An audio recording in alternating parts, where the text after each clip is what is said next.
Film की शुरुआत America के दिल में एक खचाखच भरे फाइट क्लब में होती है। यहाँ प्रशंसकों की तालियों की गड़गड़ाहट और दर्शकों की रोमांचक ऊर्जा के बीच दो शक्तिशाली लड़ाके हैरी और रॉन एक भयंकर मुठभेड़ में शामिल होते हैं। उनके द्वारा किए गए हर मुक्का और टाल मटोल को देखने वाले प्रशंसकों की ओर से जोरदार तालियों और उत्सुक चिल्लाहट के साथ पुरस्कृत किया जाता है। इस सारे उत्साह में भीड़ से एक आकृति उभरती है जो सभी का ध्यान आकर्षित करती है। ये फ्रैंकी है, एक युवा महिला जिसके चेहरे पर एक दृढ़ अभिव्यक्ति है जब वह लड़ाई देख रही है। वह गतिविधि को ध्यान से देखती है। जैसे जैसे यह आगे बढ़ती है, वह अधिक से अधिक रुचि लेने लगती है। जैसे जैसे संघर्ष अपने चरमोत्कर्ष पर पहुंचता है, हैरी अपने तेज युद्धाभ्यास और चतुर रणनीति के साथ बढ़त लेना शुरू कर देता है। उसकी मुट्ठी ने रॉन को जोर से मारा, अंततः उसे नीचे गिरा दिया। दर्शक जोर से चिल्लाते हैं जब हैरी एक अंतिम जोरदार प्रहार करता है जो रॉन को जमीन पर गिरा देता है और लड़ाई को समाप्त कर देता है। लेकिन जब तालियां शांत हो जाती हैं और धूल जम जाती है तो एक नया प्रतियोगी आता है जिसका नाम एलवुड डाल्टन है। आत्मविश्वास के साथ वह रिंग में आगे बढ़ता है। हैरी, जो हमेशा एक लड़ाई के लिए उत्सुक रहता है, एलवुड का सामना करने में कोई समय नहीं गंवाता है, यह घोषणा करते हुए कि वह उनके रास्ते में आने वाली किसी भी चीज का सामना करने के लिए तैयार है। लेकिन जब एलवुड उनका चेहरा दिखाते हैं तो कमरे का लहजा बदल जाता है। हैरी का आत्मविश्वास गायब हो जाता है, जिसकी जगह अचानक चिंता और बेचैनी महसूस होती है। वह जल्दबाजी में मैदान से बाहर निकल जाता है, यह सोचकर कि वह एलवुड द्वारा लाए गए किसी भी खतरे का सामना करने के लिए तैयार नहीं है। एक भी घूंसा फेंके बिना एलवुड खुद को आश्चर्यजनक विजेता पाता है। काफी राशि के साथ फाइट क्लब से बाहर निकल जाता है, जिससे दर्शक सदमे और आश्चर्य में पड़ जाते हैं। जैसे ही एलवुड अपने वाहन की ओर जाता है, एक आदमी अचानक प्रकट होता है और एलवुड पर भारी पीड़ा का आरोप लगाते हुए उसे बेरहमी से चाकू मार देता है। हालांकि एलवुड हमले से अप्रभावित दिखाई देता है और शांति से लड़के को याद दिलाता है कि उसे चोट पहुंचाने की कोशिश करने से पहले उसे नतीजों के बारे में सोचना चाहिए था। एलवुड की प्रतिक्रिया से भयभीत होकर हमलावर घटनास्थल से बाहर निकल जाता है। उस विशेष समय फ्रैंकी शालीनता से एलवुड के पास जाती है, उसे सहायता प्रदान करती है। वह उसे सूचित करती है कि वह एक महान योद्धा के रूप में उसकी क्षमता को देखते हुए उसकी निगरानी कर रही है। हालांकि वो बताती हैं कि खुद को कम समय के मुकाबलों तक सीमित रखने से उन्हें मिलने वाले समृद्ध लाभ नहीं मिलेंगे। एलवुड खुशी खुशी उससे सहमत हो जाता है, ये जानते हुए कि ये मुकाबले न्यूनतम श्रम के साथ आसान पैसा देते हैं। जैसे ही फ्रैंकी एलवुड के घावों को सावधानी से संभालती है, वह स्पष्ट रूप से बताती है कि उसका प्रारंभिक उद्देश्य हैरी को नौकरी के लिए भर्ती करना था, लेकिन एलवुड की उत्कृष्ट प्रतिभा ने उसकी पसंद को उसके पक्ष में बदल दिया है। फ्रैंकी की जिज्ञासा से परेशान होकर एलवुड ध्यान से उसके बारे में पूछताछ करता है, जिससे फ्रैंकी को उसकी दुखद दुर्दशा के बारे में बताने के लिए मजबूर होना पड़ता है। ये पता चलता है कि वह फ्लोरिडा में रोड हाउस नामक एक मामूली भोजनालय का प्रबंधन करती है, जो अचानक स्थानीय बदमाशी द्वारा लगातार उत्पीड़न का केंद्र बन गया है। यह उसके लिए एक विनाशकारी परिदृश्य बन गया है, क्योंकि अधिकारियों ने भी इस पर आंखें मूंद ली हैं। इसके बाद फ्रैंकी मदद के लिए दिल से अनुरोध करते हुए एलवुड के पास जाता है। उसे लगता है कि उसकी लड़ने की प्रतिभा उसके भोजनालय में शांति और सुरक्षा बहाल करने की कुंजी हो सकती है। एलवुड को $20,000 प्रति माह और रहने के लिए एक जगह की पेशकश करते हुए फ्रैंकी उसे अपने उद्यम की रक्षा के लिए एक बाउंसर के रूप में काम करने पर विचार करने के लिए कहता है। हालांकि शुरू में संदेह होता है, एलवुड खुद को इस विचार से लुभाता है, एक नई शुरुआत की संभावनाओं पर विचार करता है। हाल ही में एक ट्रेन आपदा से एक भाग्यशाली बचने के बाद, जिसने उनकी गाड़ी को बर्बाद कर दिया लेकिन खुद को चमत्कारिक रूप से घायल नहीं किया, एलवुड ने जीवन पर अपने मूल्यों और दृष्टिकोण का पुनर्मूल्यांकन किया। निकट मृत्यु की घटना एक वेकअप कॉल के रूप में कार्य करती है, जो उसे अपने भविष्य के कदमों के बारे में सोचते हुए फ्रैंकियों के प्रस्ताव की सावधानीपूर्वक जांच करने के लिए प्रेरित करती है। फ्लोरिडा में उतरने पर एलवुड को कैट का पता चलता है, जो एक दोस्ताना और आमंत्रित किताब की दुकान का मालिक है। वह स्वागत करने के लिए हाथ बढ़ाती है, उसे एक किताब सौंपती है जो शहर की मुख्य विशेषताओं को बताती है। कैट की करुणा और समर्थन एलवुड की आत्माओं में सुधार करता है, जिससे उसे अपने नए परिवेश में अपनापन महसूस होता है। नई उम्मीद के साथ एलवुड इस अज्ञात परिवेश में एन्यूब शुरू करने के विचार को गले लगाने लगता है। रोड हाउस में एलवुड का प्रवेश न केवल उनके लिए बल्कि संस्थान के लिए भी एक महत्वपूर्ण मोड़ का संकेत देता है। रोड हाउस क्लब जैसे माहौल के साथ एक गतिशील रेस्तरां आशा और समुदाय की भावना प्रदान करता है, जिसके लिए एलवुड लंबे समय से तरस रहा है। जैसे ही वह अंदर आता है, एलवुड की मुलाकात लॉरा से होती है, जो बारटेंडर और जेम्स नामक एक युवा प्रशंसक है। एलवुड के आश्चर्य के लिए जेम्स एक पूर्व हैवीवेट बॉक्सिंग विश्व चैंपियन के रूप में अपनी पृष्ठभूमि का खुलासा करता है, जिससे उसे अपने चारों ओर से अप्रत्याशित सम्मान और स्नेह मिलता है, विशेष रूप से लॉरा, जिसके साथ वह तेजी से एक संबंध बनाता है। इस बीच फ्रैंकी उसकी बातचीत को एक तेज नजर से देखती है, शायद इसलिए कि वह अपनी पसंद का पुनर्मूल्यांकन कर रही है या बस उसकी उपस्थिति से आकर्षित हो रही है। हालांकि शांति और शांति अल्पकालिक होती है। क्लब का आम तौर पर शांत वातावरण परेशान होता है जब डेल और उसका मोटरसाइकिल गिरोह प्रवेश करता है, जिससे उनमें उथल-पुथल और तनाव पैदा होता है। उनकी डराने वाली उपस्थिति और हिंसक कार्रवाइयां धीरे-धीरे तेज हो जाती हैं। अंत में डेल एक महिला को परेशान करता है, जिससे जेम्स कदम बढ़ाता है और उसकी रक्षा करता है। हालांकि उसकी भागीदारी केवल डेल से अतिरिक्त धमकियों और हिंसा को जन्म देती है। बढ़ते तनाव का आकलन करते हुए एलवुड एक शांत तरीके से कदम रखता है, रोड हाउस के बाहर उनके झगड़े को हल करने का सुझाव देता है। हालांकि डेल उसका मजाक उड़ाता है। डेल की अस्वीकृति और चल रहे नुकसान के बावजूद एलवुड संग्रह को बनाए रखते हैं, उनके सामान के लिए संभावित निहितार्थ की ओर इशारा करते हुए। विशेष रूप से उनकी बाइकों को बाहर रखा गया है। बाहर कदम रखते हुए एलवुड साहस और दृढ़ विश्वास के साथ डेल और उसके समूह का सामना करता है। उनके बीच युद्ध होता है। अपनी शक्ति साबित करते हुए एलवुड उन्हें अस्पताल पहुंचाकर करुणा का प्रदर्शन करते हैं, यह सुनिश्चित करते हुए कि घायल लोगों को चिकित्सा उपचार मिले। अस्पताल में लड़ाई के बाद एलवुड का सामना एली नामक एक नर्स से होता है। हालांकि एली इस चिंता को व्यक्त करती है कि लड़ाई दूसरों को महत्वपूर्ण चिकित्सा सहायता प्राप्त करने से रोकती है। उसकी बात सुनने के बाद एलवुड स्वीकार करता है कि वह पैसे के लिए लड़ता है, नायक बनने के लिए नहीं। जैसे ही एली उसकी चोटों का प्रबंधन करता है, वे एक मुक्केबाज के रूप में एलवुड के अतीत के बारे में एक भावनात्मक बात करते हैं, जिससे उसे अपने निर्णयों पर विचार करने का मौका मिलता है। उनके संबंध के माध्यम से एलवुड अपने कृत्यों के वास्तविक परिणाम और उस दिशा की जांच करना शुरू कर देता है जिसे वह आगे बढ़ाना चाहता है। रोड हाउस में वापस फ्रैंकी एलवुड से प्रभावित होता है और एलवुड को शपथ दिलाता है। वह उसे उसके प्रयासों के लिए हर हफ्ते एक स्थिर भुगतान प्रदान करती है। उन दोनों का मानना है कि एलवुड की उपस्थिति सड़क के घर को उसके पूर्व वैभव में बहाल करने में मदद कर सकती है। इसके अलावा फ्रैंकी एलवुड को नाव पर रहने के लिए एक जगह प्रदान करता है, जो शानदार लगता है, लेकिन एलवुड को मगरमच्छों पर नजर रखने की जरूरत है। वहां रहने से उनके अतीत की यादें सामने आती हैं, विशेष रूप से एक महत्वपूर्ण मैच जो उन्होंने पहले लड़ा था। रोड हाउस की एक अन्य कर्मचारी लॉरा एलवुड को रात का खाना देती है। वह बताती है कि पहले के बाउंसर दुष्ट पुरुषों के साथ मुद्दों के कारण छोड़ देते थे।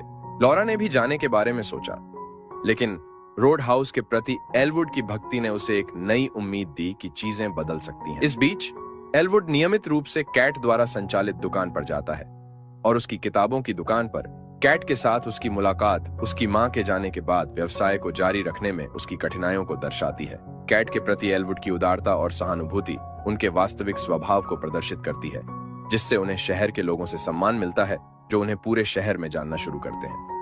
इस बीच डेल के समूह को रोड हाउस में अपने अपराधों के लिए परिणाम भुगतने पड़ते हैं। उनके मालिक बेन उनसे रोमांचित नहीं है, क्योंकि वे एलवुड को डरा नहीं सकते थे, जैसा कि उनका इरादा था। भले ही एलवुड वापस नहीं लड़ता है, बेन अपने समूह को और भी अधिक हिंसक होने के लिए प्रोत्साहित करता है। यह साबित करता है कि वे कितने मजबूत हैं। रोड हाउस में वापस एलवुड की उपस्थिति का मनोदशा पर लाभकारी प्रभाव पड़ता है, क्योंकि वह और जेम्स तेजी से समस्याओं का समाधान करते हैं।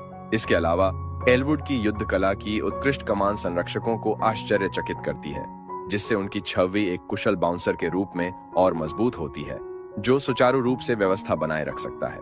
हालांकि अपनी स्पष्ट शांति के बावजूद एलवुड खुद को अपने लड़ाई के दिनों की परेशान करने वाली यादों से जूझते हुए पाता है।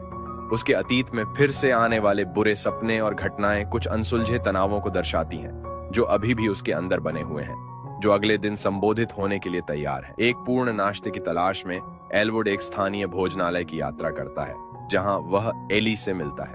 वे एलवुड के साथ खुशियों का आदान प्रदान करते हैं, अच्छे व्यंजनों के लिए रेस्तरां की प्रतिष्ठा के लिए आभार व्यक्त करते हैं और समुदाय में मौजूद अंतर्निहित तनावों को देखते हैं। एली इस अवसर पर एलवुड को क्षेत्र में व्यापक हिंसा के बारे में सचेत करती है और उसे किसी भी परेशानी पैदा करने वाले से दूर रहने के लिए कहती है जिससे वह मिल सकता है। एलवुड अपने नए समुदाय में शांति और सुरक्षा बनाए रखने की कोशिश करते हुए आगे आने वाली बाधाओं का सबसे अच्छा प्रबंधन करने के बारे में सोचते हुए बारीकी से सुनता है। उस रात बाद में जैसे ही एलवुड आराम से रोड हाउस से घर चला जाता है, टायरों के चिल्लाने की आवाज से उसकी शांति बाधित हो जाती है। डेल एलवुड पर घात लगाकर हमला करता है क्योंकि वह अपनी गाड़ी को तेज गति से एलवुड की ओर घुमाता है। इस दौरान एलवुड की सहज प्रवृत्ति समय पर आ जाती है, जिससे वह नुकसान के रास्ते से बाहर कूदने में सक्षम हो जाता है क्योंकि डेल की कार पास के लैंप पोस्ट से टकरा जाती है। लेकिन डेल रुकता नहीं है। एलवुड का दिल उसकी छाती में धड़कता है क्योंकि वह भागने के रास्ते की तलाश में है। वह पड़ोसी नदी के किनारे के लिए छलांग लगाते हुए दूसरा विकल्प चुनता है। इस बीच डेल अपने ट्रक को गति देता है और सीधे उसकी ओर बढ़ता है। इस बार उसकी गाड़ी ने उसे टक्कर मार दी और एलवुड को हवा में उड़ते हुए नीचे के ठंडे काले पानी में गिरा दिया। 1 मिनट के लिए दुनिया शांत रहती है क्योंकि एलवुड पानी के नीचे अपनी इंद्रियों को बहाल करने का प्रयास करता है। संकल्प की हड़बड़ी के साथ वह सतह पर अपना रास्ता बनाते हुए धारा के खिलाफ लड़ता है। हवा के लिए हाँफते हुए वह समुद्र से बाहर निकलता है क्योंकि एलवुड थका हुआ अपनी नाव की ओर लौटता है। उसके कंधों पर भारी थकान बैठी होती है।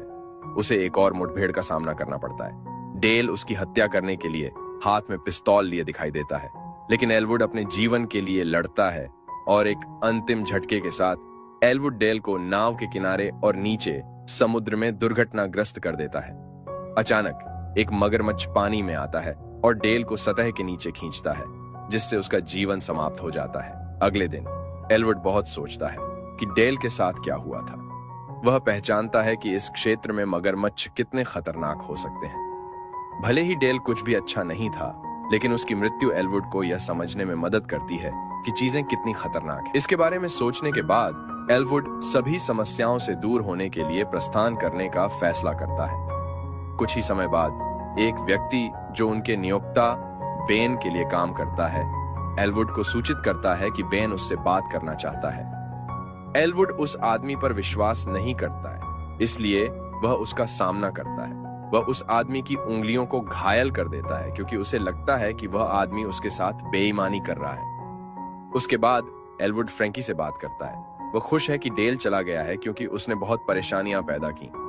हालांकि एलवुड इस बारे में अधिक जानना चाहता है कि डेल ने ऐसा क्यों किया, लेकिन फ्रैंकी के पास सभी उत्तर नहीं है और दावा है कि वह इसके बारे में कुछ नहीं जानती है। इसके बाद बेन को पता चलता है कि एलवुड उसे देखने के लिए तैयार नहीं था। यह बेन को अविश्वसनीय रूप से परेशान करता है। वह नहीं चाहता कि एलवुड रोड हाउस पर कब्जा कर ले, लेकिन जब उसे अपने पिता गेराल्ड का फोन आता है तो वह और भी डर जाता है। इस बीच हम शहर के एक अन्य हिस्से में नॉक्स नामक एक भयानक व्यक्ति को दुकानों के पास तबाही मचाते हुए देखते हैं। हम उसे एक इमारत में आग लगाते हुए देखते हैं। फिर गेराल्ड नॉक्स को फोन करता है और उसे रोड हाउस की स्थिति से निपटने का निर्देश देता है। उसी समय एली एलवुड को अपने साथ समय बिताने के लिए आमंत्रित करती है। वे आराम करने के लिए पास के एक द्वीप की यात्रा करते हैं।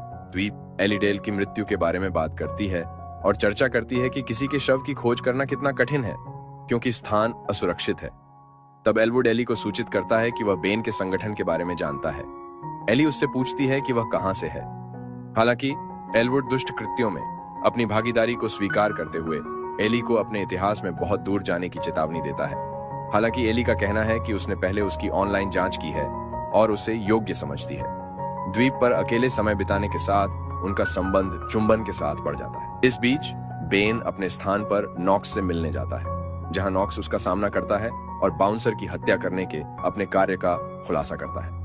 बेन ने बाउंसर को हटाने या दंड का सामना करने का संकल्प लेते हुए समस्या को स्वयं संभालने का मौका मांगा। बाद में जब एली अपनी नाव के बगल में एलवुड से अलग हो जाता है तो पुलिस उसके पास जाती है और उसे गिरफ्तार कर लेती है। शेरिफ जिम एली के पिता एलवुड को एक राइफल से धमकी देते हैं, जिससे एली को मध्यस्थता करने और अपने पिता के आचरण पर सवाल उठाने के लिए मजबूर होना पड़ता है। वह कहती है कि जिम गेराल्ड और बेन की आकांक्षाओं के प्रति समर्पित हो गया है, जिसमें गैर कानूनी गतिविधि के लिए क्षेत्र को बदलने का उनका इरादा भी शामिल है।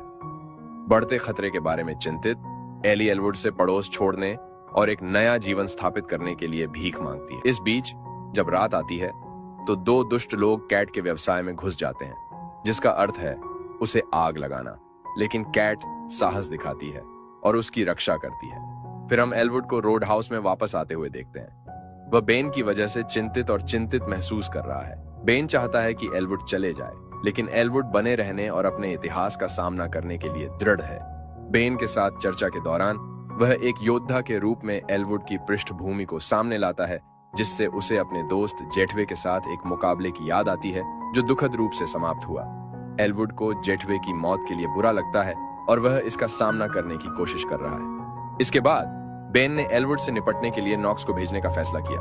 नॉक्स और उसका समूह रोड हाउस में दंगे का कारण बनता है, लेकिन एलवुड झगड़े को रोकने के लिए कूद पड़ता है। नॉक्स एलवुड को पहचानता है, उसे एक लड़ाई के लिए चुनौती देता है और वे उसकी चोटों के बावजूद एक गर्मागर्म विवाद व्यापार प्रहार में संलग्न होते हैं। एलवुड अपना खुद का रखरखाव करता है। आखिरकार वे क्लब के बाहर चले जाते हैं और उसके घावों की पीड़ा महसूस करते हुए एलवुड भागने का फैसला करता है। इस बीच क्लब अव्यवस्था में रह गया है, जिससे फ्रैंकी विनाश से दुखी है। बाद में फ्रैंकी को देखता है और बताता है कि वह रहस्यों को छिपा रहा है। एलवुड रोड हाउस पर कब्जा करने और इसे अपने ड्रग ऑपरेशन के लिए एक रिसोर्ट में बदलने के बेन के इरादे का वर्णन करता है। फ्रैंकी बेचने से इनकार कर देता है, लेकिन बेन पर माफिया का पैसा बकाया होता है, जिससे उसका जीवन खतरे में पड़ जाता है। गंभीर परिदृश्य के बावजूद एलवुड शांत रहता है, संभावित प्रभावों के बारे में कोई चिंता नहीं दिखाता है। फिर वह फ्रैंकी को पीछे छोड़कर चला जाता है, सोच में खो जाता है। इस बीच बस स्टेशन पर एलवुड को कैट के शर्ट के व्यवसाय पर हमले और उसके पिता की चोटों के बारे में पता चलता है। यह स्पष्ट हो जाता है कि हमले के पीछे बेन के दोस्त हैं। कैट के साथ एलवुड के संबंधों के कारण एलवुड को प्रेरणा मिलती है और वह कार्रवाई करने का फैसला करता है। वह बेन के गुंडों में से एक का सामना करते हुए बेन से उसके अपार्टमेंट में मिलता है। एक तेज और निर्णायक प्रहार में एलवुड गुर्गों की हत्या कर देता है। इसके बाद एलवुड परिसर के शेष लोगों के साथ लड़ता है। माफिया के लिए नियत धन की डिलीवरी के बारे में जानने पर एलवुड घटनास्थल से भागने का फैसला करता है। हंगामे के बीच एलवुड पिछली घटनाओं और उनके द्वारा उस पर किए गए प्रभाव पर विचार करता है। भावनात्मक रूप से वह बढ़ती हिंसा में अपनी भूमिका के बारे में भ्रमित महसूस करता है, लेकिन उन लोगों की रक्षा करने के लिए दृढ़ है जिनसे वह प्यार करता है। जैसे ही वह बेन के अपार्टमेंट से दूर जाता है, एलवुड तबाही को रोकने और अपने दोस्तों और प्रियजनों की सुरक्षा की रक्षा करने के लिए एक तरीका खोजने का फैसला करता है। एलवुड अपने पिछले कृत्यों के बारे में खेद महसूस करते हुए ध्यान में खोए हुए अपनी नौका पर अकेले बैठ जाता है। एक लड़ाई में जेठवे को नुकसान पहुंचाने की यादें, जिसके परिणाम स्वरूप उनका अंतरराष्ट्रीय प्रतिबंध लगा, उन पर भारी पड़ती हैं, जिससे वे बेहद नाखुश महसूस करते हैं। अगले दिन एलवुड चीजों को अपने हाथों में लेने का संकल्प लेता है। वह एक माफिया सदस्य से पैसे प्राप्त करता है और इसका उपयोग अपनी नाव पर बम बनाने के लिए करता है। कुछ ही समय बाद जिम उसके पास जाता है और उसे चेतावनी देता है कि बेन ने उसकी बेटी एली को चुरा लिया है। एलवुड सहायता करने के लिए सहमत हो जाते हैं और वे एक मोड़ बनाने के लिए बेन से मिलते हैं। एलवुड अपनी नाव पर बम विस्फोट करता है, जिससे आसपास के सभी लोगों का ध्यान आकर्षित होता है। हंगामे में वह एली को बचाने के लिए बेन और उसके गिरोह के खिलाफ लड़ता है। एक लंबे संघर्ष के बाद एलवुड एली तक पहुंचने में कामयाब हो जाता है, लेकिन उनकी नाव डूबने लगती है। वे सतह पर तैरते हैं, लेकिन एलवुड समझते हैं कि वे अभी भी खतरे में हैं। वह एली को तैरकर सुरक्षित स्थान पर ले जाने के लिए धक्का देता है, जबकि वह उनका पीछा करने वालों का ध्यान भटकाता है। हालांकि बेन दूसरी नाव पर एली को छीन लेता है और एलवुड को पीछे छोड़ भाग जाता है। हालांकि बेन के आदमियों में से एक नॉक्स एलवुड का पीछा करता है, जिसकी परिणति नॉक्स की नाव पर सवार लड़ाई में होती है। एलवुड बुरी तरह से लड़ता है, अंततः नॉक्स को हराता है और उसे समुद्र में फेंक देता है। लेकिन उनकी लड़ाई बेन का ध्यान आकर्षित करती है, जो उसके जहाज पर आता है। बेन के जहाज के रोड हाउस से टकराने से ठीक पहले एले, वुड और नॉक्स नाव से भाग जाते हैं, जिससे बड़ा नुकसान होता है। जैसे ही उनके चारों ओर नरसंहार होता है, एलवुड अपने कर्मों से होने वाले नुकसान की विशालता को समझता है। शहर के विपरीत दिशा में नॉक्स एक पुल पर चढ़ता है और दौड़ते हुए एक वाहन में कूद जाता है। इस बीच एलवुड रोड हाउस पहुंचता है, जहां वह एक उग्र लड़ाई में बेन का सामना करता है। एलवुड वापस लड़ता है और अंततः बेन पर विजय प्राप्त करता है, अच्छे के लिए उसके खतरे को समाप्त करता है। हालांकि नॉक्स एक और कठिन द्वंद्व युद्ध के लिए एलवुड को चुनौती देने के लिए समय पर आता है। अपने घायल होने के बावजूद एलवुड निडरता से नॉक्स का सामना करता है और लड़ाई को हमेशा के लिए रोकने का इरादा रखता है। जैसे ही वे लड़ते हैं, नॉक्स एलवुड को घायल करने के लिए लकड़ी की वस्तुओं का उपयोग करते हुए गुस्से में जवाबी कार्रवाई करता है। बेन नॉक्स से एलवुड को मारने की भीख मांगता है, लेकिन एलवुड हार मानने से इनकार कर देता है। अपनी पूरी शक्ति के साथ वापस लड़ता है जब तक कि वह अंततः नॉक्स को नहीं मारता, जिससे वह कोमा में चला जाता है। कुछ समय बाद एली और जिम उस स्थान की ओर दौड़ते हैं। जिम आग्रह करता है कि एलवुड सब कुछ संभालने का वादा करते हुए चले जाएं। एली अपने पिता के फैसले पर भरोसा करते हुए स्वीकार करती है। अनिच्छा में एलवुड उन्हें अलविदा कहता है और चला जाता है। बाद में फ्रैंकी और उसके चालक दल ने रोड हाउस में फिर से बैठक की और इसे अपनी पूर्व भव्यता के पुनर्निर्माण और पुनर्स्थापित करने का दृढ़ संकल्प लिया। इस बीच एलवुड बस स्टेशन पर कैट से मिलता है और उससे वादा करता है कि वह जल्द ही वापस आ जाएगा। कैट उनके साथ भविष्य के लिए आशावाद से भरे हुए उनका इंतजार करने के लिए सहमत हो जाती है। इसके बाद एलवुड खुशी की भावना के साथ चला जाता है। इस बीच कैट के पिता के घर में उसे उस पैसे का पता चलता है जो एलवुड पीछे छोड़ गया था, लेकिन तब तक एलवुड शहर छोड़ चुका था। अंत में नॉक्स, जो किसी तरह बच गया, एलवुड से बदला लेने